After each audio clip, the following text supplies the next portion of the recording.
आज की कहानी में एक 60 साल का बुढ़ा और 18 साल की लड़की एक ही बाथरूम में फंस जाती है और वो भी बिना कपड़ों के। और अब इनके साथ इस बाथरूम में क्या होता है इसके लिए तो आपको ये वीडियो पूरा देखना पड़ेगा। और अगर चैनल पर नए हो तो प्लीज चैनल को भी सब्सक्राइब कर देना।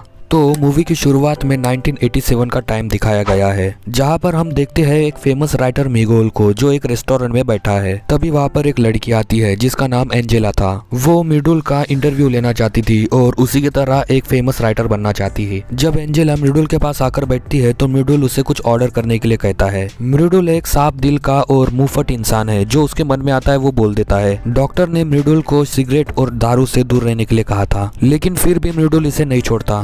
एंजेला मिडुल को कहती है कि वो उसे कुछ दिखाना चाहती है। वो उसे एक आर्टिकल दिखाती है जो उसने खुद लिखा था। मिडुल को ये आर्टिकल इतना खास नहीं लगता। मिडुल एंजेला को बताता है कि अच्छा राइटर हर कोई नहीं बन सकता, वो अपने आप में ही एक टैलेंट होता है। इसके बाद मिडुल एंजेला को अपने पास बुलाता है और उससे कहता है कि मेरे कोट की जेब चेक करो। एंजेला को उसके जेब में से एक चाबी मिलती है। मिडुल कहता है कि ये चाबी मेरे दोस्त के स्टूडियो की है जो 2 दिन के लिए बाहर गया है। ठरकी बुड्ढा एंजेला के हाथ को चूम कर ये कहता है कि मैं तुम्हारे साथ 2 घंटे अकेले में बिताना चाहता हूँ। वो कहता है कि मुझे बस तुम्हें अच्छी तरह से समझना है। एंजेला को ये सब बहुत ऑकवर्ड लग रहा था, लेकिन वो मिडुल से बहुत कुछ सीखना भी चाहती है, इसलिए वो उसके साथ चली जाती है। अब यहाँ आने के बाद मिडुल उसे एक ड्रिंक ऑफर करता है और उसके साथ बातें करने लगता है और ठरकी बुड्ढा बातों ही बातों में उसे छूने भी लगता है। फिर वो उसके ग्लासेस उतार के उसे किस करने की कोशिश करता है और अगले ही पल उससे दूर हो जाता है और कहता है कि अब मुझे किस करने में इंटरेस्ट नहीं रहा। इसके बाद बुड्ढा बेड पर जाकर बैठ जाता है और एंजेला से कहता है कि मैं तुम्हें तुम्हारे कपड़े उतार कर देखना चाहता हूँ। मतलब देख रहे हो, बुड्ढा कह के लेना चाहता है इस लड़की की, लेकिन एंजेला उसे साफ साफ कह देती है कि मैं अपने कपड़े नहीं उतारूंगी। ये कहकर वो निकल जाती है। बुड्ढे को लगा कि वो चले गई, लेकिन थोड़ी ही देर बाद एंजेला एक शर्ट पहनकर उसके सामने आ जाती है। दरअसल एंजेला ने सोचा कि बुड्ढा क्या ही कर लेगा उसके साथ। एंजेला को देखकर बुड्ढा बहुत ही खुश हो जाता है और उसका पप्पू खड़ा हो जाता है। इसके बाद बुड्ढा उसे अपने पास आकर बैठने को कहता है। एंजेला उसके पास आकर बैठ जाती है तो मिडुल पेंटिंग कलर से उसकी बॉडी पर पेंट करने लगता है। तब एंजेला को ये समझ में नहीं आता और वो उसे कह देती है कि तुम पागल हो और शावर लेने चल जाती है। तो मिडुल भी उसके पीछे पीछे शावर लेने के लिए आ जाता है। एंजेला जानती थी कि ये बुड्ढा उसे जल्दी छोड़ने वाला नहीं है। वो जानती है अगर वो अभी के अभी इस बाथरूम से नहीं निकली तो बुड्ढा उसकी ले लेगा। इसके बाद वो मिडुल से कहती है कि मैं यहाँ से जा रही हूँ, मुझे ये सब पसंद नहीं। इसके बाद जब वो डोर ओपन करने को देखती है तो वो ओपन ही नहीं होता। एंजेला मिडुल से कहती है कि ये दरवाजा क्यों नहीं खुल रहा, तो मिडुल कहता है कि मुझे ट्राई करने दो।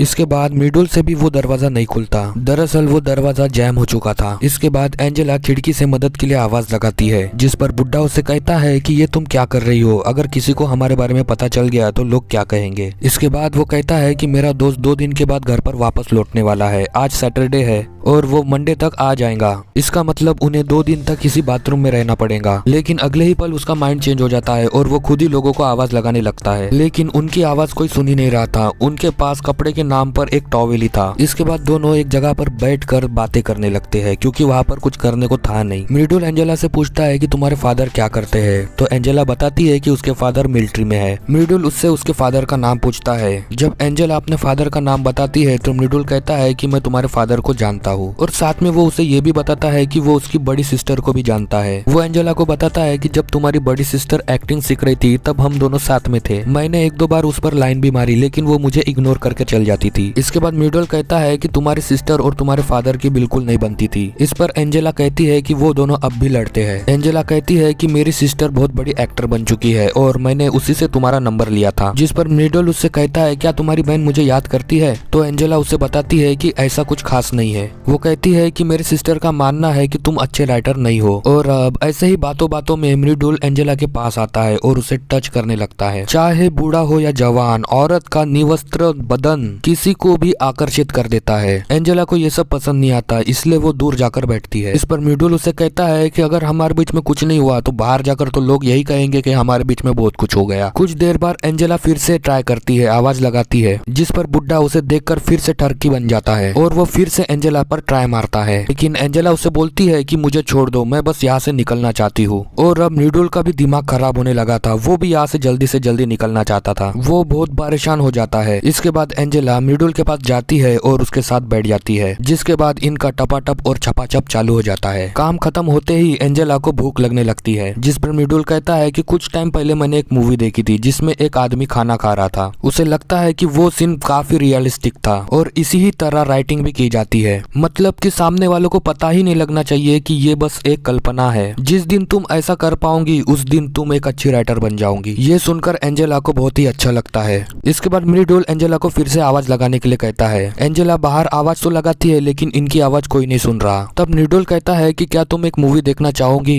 एंजेला कहती है मूवी और यहाँ? तब मृडोल उससे एक कहानी सुनाता है जो कि थोड़ी इरोटिक है, जो मैं नहीं सुनाने वाला। लेकिन ये कहानी सुनाने के बाद मृडोल एंजेला से कहता है कि हमारे बीच में जो कुछ भी हुआ उस पर हमें गिल्टी फील तो जरूर होगा, लेकिन हमें उस पर अफसोस नहीं करना चाहिए। कुछ देर बाद मृडोल को किसी की आवाज आती है। जब वो खिड़की से देखता है तो वहाँ एक आदमी था। तो मृडोल उस आदमी को अपने दोस्त लुइस को कॉल लगाने के लिए कहता है। कुछ देर बाद लुइस आता है और दरवाजा खोल देता है। दरअसल मृडोल का दोस्त ये कहना भूल जाता है कि दरवाजा अंदर से लॉक मत करना। जाते वक्त मृडोल एंजेला से कहता है कि आज हमारे बीच जो कुछ भी हुआ वो बस एक इंसिडेंट था। इसके बाद एंजेला अपने घर चल जाती है और ये मूवी यहीं पर खत्म हो जाती है। अगर वीडियो पर अभी तक बने हो तो प्लीज चैनल को सब्सक्राइब कर देना और बेल आइकन दबाना मत भूलना। मिलूंगा ऐसे वीडियो के साथ। So till then bye bye.